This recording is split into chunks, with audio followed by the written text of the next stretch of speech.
What if one small habit you've done for decades, without a second thought, was quietly draining your energy, intimacy, and vitality after 60? A habit so familiar, it feels harmless, yet science says otherwise. In today's video, we'll uncover 4 little-known mistakes older men often make in private, mistakes that may be weakening circulation and emotional connection without a single symptom, until it's too late. But here's the good news. With a few simple, gentle shifts, you can start to feel more like yourself again. Ready to discover what no one ever told you? Then stay with me. This could change everything. Let's begin with a story that might sound familiar. A gentleman named Mr. K, age 68, walked into my office one afternoon. He looked like the picture of health, still sharp, still active, still full of life. But he leaned in and said something quietly. "I don't feel the same anymore. There's less sensation, less spark." There was no big event, no pain, just a slow fade that he couldn't explain. As we talked, he opened up more. He told me that during his private moments, he often rushed, not out of urgency, but habit. "I just get it over with," he said. It had become part of his routine, a way to ease the tension, a quick fix at the end of the day. Now here's where things get interesting. In our younger years, the body is like a well-oiled machine. It bounces back quickly, adapts easily, and handles sudden changes without complaint. But after 60, things shift. Our circulation becomes more sensitive. Blood vessels aren't as flexible. The body's response isn't broken, but it is different. When you rush through arousal, your heart rate jumps and blood pressure surges fast. For a younger man, that might not mean much, but for someone in his 60s or 70s, that jolt can quietly wear down the system. I call it vascular panic, a sudden stress on delicate blood vessels, especially in the areas most connected to intimacy. You might not feel anything right away, no warning signs, no alarms. But over time, this rush-and-go routine can chip away at your circulation. You may notice a drop in sensation, or warmth, or how long it takes to feel fully present. The good news? You can turn this around. Start by slowing down. Give your body time to catch up to your mind. Let arousal build gradually, like warming up before a walk. Pay attention to touch, to breath, to how your body feels, not just the end goal. Think of it like stretching. No one sprints without warming up, right? The same goes for your intimate moments. Rushing leads to strain. Easing in leads to connection. Tonight, try this. Whatever time you normally take, double it. Not to prolong the act, but to allow space. Let yourself notice things again. How your skin feels, how your breath moves, how your body responds when you treat it with patience, not pressure. Because the truth is, slowing down isn't just about pleasure. It's about protecting your heart, your circulation, and your connection to who you are.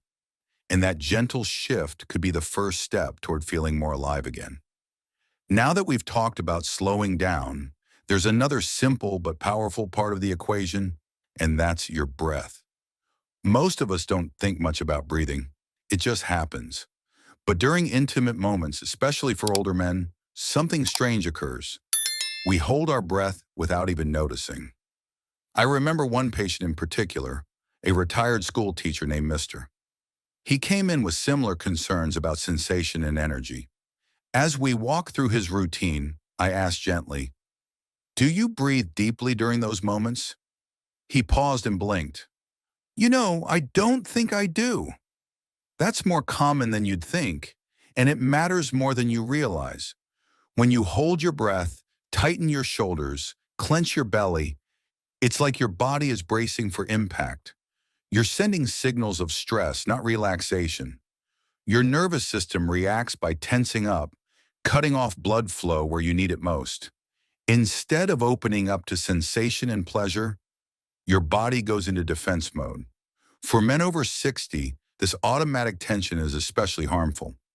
Our bodies depend on smooth, steady blood flow to feel fully alive, but shallow or held breath acts like a kink in a garden hose. It stops that flow in its tracks. Over time, this builds into habit, and the habit becomes the problem. But here's the uplifting part. You can change this right now, and it's easier than you think. Try this tonight or tomorrow morning. Before anything begins, take 3 deep, slow breaths. Inhale gently through your nose for 4 seconds. Let your belly rise. Then exhale slowly for 6 seconds, like a soft sigh. Let your shoulders drop. Let your face relax. Repeat this a few times and you'll start to feel it. Your body begins to loosen. Your blood starts to flow. You're no longer bracing, you're inviting. Breathing deeply isn't just about oxygen. It's about sending the message. It's safe to feel. This one change can bring more sensitivity, more warmth, and more emotional connection into your life. And it's completely free. You just need to remember it. So the next time you're in a quiet moment, don't forget to breathe. Really breathe. Your body and your heart will thank you. So now that we've talked about slowing down and breathing deeply, let's take a look at how often you're engaging in personal time. This might be the part that surprises you the most. I'll be honest, many older men tell me that self-stimulation becomes a daily habit, not because they're driven by desire, but because it helps pass the time. It becomes part of the morning routine, like brushing your teeth or reading the paper. One man in his 70s even said, "I do it every morning just to feel something." But here's what he didn't realize, and what many men overlook. After 60, the body needs more time to rest and recover. When you climax every single day without giving your body a break, it slowly chips away at your energy. It doesn't happen overnight. But day by day, you might begin to feel more tired, more disconnected, and less excited about intimacy with a real partner. Why does this happen? Because your body's working hard to replenish everything that gets used up in that process, your hormones, your circulation, and even your emotional energy. Think of it like watering a plant. If you pour too much too often without giving the soil time to absorb, you drown the roots. What ends up happening is this. The pleasure feels flatter. Erections aren't as strong. The emotional reward fades. And instead of feeling refreshed, you feel a little more empty each time. That's why I always tell my patients to treat their bodies like athletes treat theirs. Athletes don't train hard every day. They build in rest days to let their muscles recover and grow. You can do the same. So what can you do today? Start with a 48-hour break. Just 2 days. Don't worry about the outcome. Just give your body space. During that time, focus on other ways to reconnect with yourself. Go for a walk, write in a journal, call an old friend. Let the emotional side of you breathe, not just the physical. When you return to your private time, go slowly. Let anticipation build. Notice how it feels different. You may find it's more rewarding than it's been in years. The goal isn't to stop, it's to refresh, to give your body a chance to recharge so when you do return to those moments, you bring your best self with you. Because even small changes, when done with care, can restore the energy, the connection, and the quiet joy you thought was fading. Now that we've looked at how frequency can affect your energy, there's one more piece of the puzzle we can't ignore. Something many men find hard to admit, even to themselves. And that's the role of visual stimulation, particularly pornography. This is the most difficult part of the conversation, not because of guilt or shame, but because it uncovers something deeper: loneliness. Many older men aren't turning to porn for excitement anymore. They're using it to fill an emotional gap, to feel something in moments of isolation. But what starts as a comfort can quietly become a trap. Modern pornography is designed to overstimulate. It's fast, intense, and often far from anything real. Your brain adapts to that level of novelty. It begins to crave more extreme content. And over time, real-life intimacy can start to feel dull. It doesn't excite you in the same way. You might even start to wonder, what's wrong with me? Let me reassure you, it's not you. It's the conditioning. Your brain is simply reacting to a pattern it's been fed over and over again. But here's the good news. It can be unlearned. I've seen incredible turnarounds from men who took one brave step. They stepped away from the screen. Even just 1 week off can reset the mind in ways you wouldn't believe. When you remove the artificial stimulation, you give your brain a chance to reconnect with the real world. Real touch, real connection, real feeling.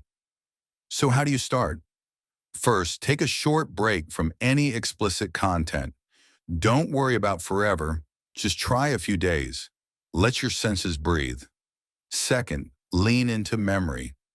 Recall moments of closeness from your past, maybe with your partner, maybe even from your youth. Our minds hold on to more than we think. Let those memories guide you back to warmth. Third, use the senses. Touch, music, scent.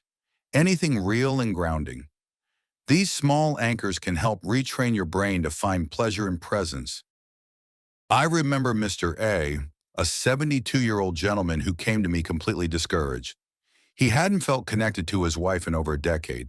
He was kind, honest, and heartbroken. Together we made 3 changes. He slowed down, started breathing deeply, and let go of porn. A month later, he returned with tears in his eyes, but this time, they were tears of joy. For the first time in years, he said, I felt like myself again. It's never too late to feel again. You're not broken, you're just human, and your body still remembers how to connect. It just needs the right signals. After everything we've discussed, from slowing down, to breathing deeply, to letting your body rest, to stepping away from overstimulation, it all comes down to this. Your habits may be small, but they have a powerful impact. And the best part? You don't need to flip your life upside down to feel better. Tiny shifts, practiced with care, can lead to lasting change. So here's what you can try this week. Slow down and be mindful. Pay attention to how your body feels, not just where you're going, but how you're getting there. Deepen your breathing. Let each breath tell your body it's safe to relax and feel again. Space out your private time. Give your body and heart room to rest and rebuild. And finally, shift toward real-world sensations. Touch, connection, memory, music, anything that brings you back to the present. Here's what I've learned after working with men well into their 70s and 80s. It's never too late. Your body wants to feel again. Your heart wants to connect again, and you absolutely deserve that. So let this be a turning point, a new chapter. You're not too old. You're not too far gone. You're just one decision away from a deeper connection with yourself and with those you love. And if you found comfort, clarity, or even just curiosity in what we shared today, be sure to subscribe to Wisdom Guide Daily. We're in this together, and your journey is just beginning.